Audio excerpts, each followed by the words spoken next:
नमस्कार। आज बात करते हैं एक ऐसी जियोपॉलिटिकल घटना की जिसने रातों रात ग्लोबल मार्केट्स में जैसे एक तूफान ला दिया। चलिए समझते हैं कि आखिर हुआ क्या था। लेकिन सबसे बड़ा और पहला सवाल तो यही था। तारीख थी 28 फरवरी। दिन था शनिवार। दुनिया के बड़े बड़े स्टॉक मार्केट्स बंद थे, फिर भी फाइनेंशियल मार्केट्स में इतनी जबरदस्त हलचल क्यों मची हुई थी?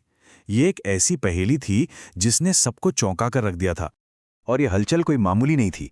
स्क्रीन पर देखिए, एक तरफ बिटकॉइन जैसा हाई रिस्क एसेट 3% से ज्यादा गिर गया, तो दूसरी तरफ सोना, जिसे हमेशा से एक सेफ इन्वेस्टमेंट माना जाता है, वो 5.5% से भी ज्यादा उछल गया।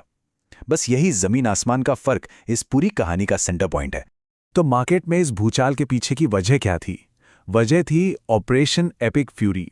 हुआ ये कि मिडिल ईस्ट में शनिवार की सुबह सुबह एक बड़े मिलिट्री ऑपरेशन ने अचानक पूरे इलाके को तनाव की आग में झोंक दिया। सब कुछ इतनी तेजी से हुआ कि यकीन करना मुश्किल था। शनिवार की सुबह इजराइल ने ईरान पर मिसाइलें दागीं। कुछ ही मिनटों में अमेरिका ने इस ऑपरेशन को अपना पूरा सपोर्ट दे दिया। और फिर बस कुछ ही घंटों के अंदर ईरान ने खाड़ी में मौजूद अमेरिकी मिलिट्री बेस पर जवाबी हमला कर दिया। सिचुएशन इतनी तेजी से बिगड़ी कि कई देशों को अपना एयरस्पेस तक बंद करना पड़ गया। और इस हमले का मकसद बिल्कुल साफ था। जैसा कि बाद में अमेरिकी स्टेटमेंट से पता चला, निशाना सीधे ईरान की 3 न्यूक्लियर फैसिलिटीज पर था, ताकि उनकी न्यूक्लियर एनरिचमेंट की क्षमता को पूरी तरह से खत्म किया जा सके। ईरान का जवाब भी उतना ही तेज और घातक था। उनके रेवोल्यूशनरी गार्ड कॉर्प्स ने न सिर्फ बहरीन और कतर में अमेरिकी ठिकानों को टारगेट किया, बल्कि कुवैत और यूएई तक में धमाकों की खबरें आने लगीं। और इस मिलिट्री टेंशन के बीच अबू धाबी में एक आम नागरिक की जान चली गई, जो हमें इसकी असली कीमत की याद दिलाता है। तो अब समझते हैं कि जमीन पर हो रही इस लड़ाई ने दुनिया भर के फाइनेंशियल मार्केट्स में इतनी बड़ी लहरें पैदा कैसे कर दी। देखिए, मार्केट की इस पूरी रिएक्शन के पीछे एक ही साइकोलॉजी काम कर रही थी, जिसे कहते हैं रिस्क ऑफ सेंटिमेंट। मतलब जब भी दुनिया में जंग या अनिश्चितता का माहौल बनता है, तो इन्वेस्टर्स घबरा जाते हैं। वो स्टॉक मार्केट या क्रिप्टो जैसे रिस्की इन्वेस्टमेंट से अपना पैसा निकालकर गोल्ड, डॉलर या सरकारी बॉन्ड्स जैसी सेफ जगहों पर लगा देते हैं। ये डर का माहौल ही मार्केट को चलाता है। अब ये जो आंकड़ा है ना, वो वाकई में चिंता बढ़ाने वाला है। दुनिया की टोटल ऑयल सप्लाई का 21% हिस्सा स्ट्रेट ऑफ हॉर्मुज से होकर गुजरता है, जो अब सीधे सीधे इस जंग का सेंटर बन गया है। इसका मतलब है कि दुनिया में हर 5 में से एक तेल का बैरल अब खतरे में है। ये ग्लोबल एनर्जी सप्लाई और हमारी इकोनॉमी के लिए एक बहुत बड़ा झटका हो सकता है।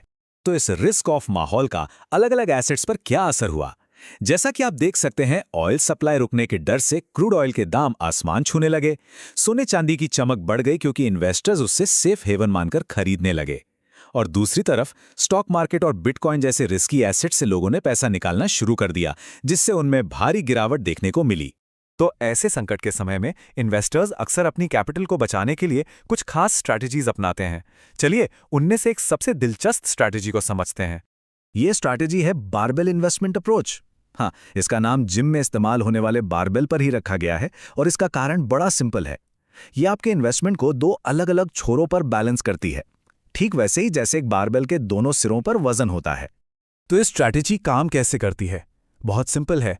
अपने पोर्टफोलियो को 2 हिस्सों में बांट दो। एक तरफ बहुत ज्यादा सेफ एसेट्स रखो, जैसे सोना, कैश और बॉन्ड्स, जिनका मकसद आपकी कैपिटल को बचाना है। और दूसरी तरफ बहुत ज्यादा रिस्की एसेट्स रखो, जैसे स्टॉक्स और क्रिप्टो, जिनका मकसद हाई ग्रोथ देना है। यानी बीच के रास्ते वाले मीडियम रिस्क वाले इन्वेस्टमेंट से दूर रहो। अब ये समझना बहुत जरूरी है कि ईरान इजराइल का ये तनाव कोई अकेली घटना नहीं है।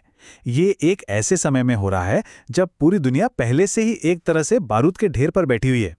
इस घटना से ठीक एक दिन पहले 27 फरवरी को पाकिस्तान और अफगानिस्तान के बीच भी एक फुल फ्लेज्ड वॉर की घोषणा हो चुकी थी।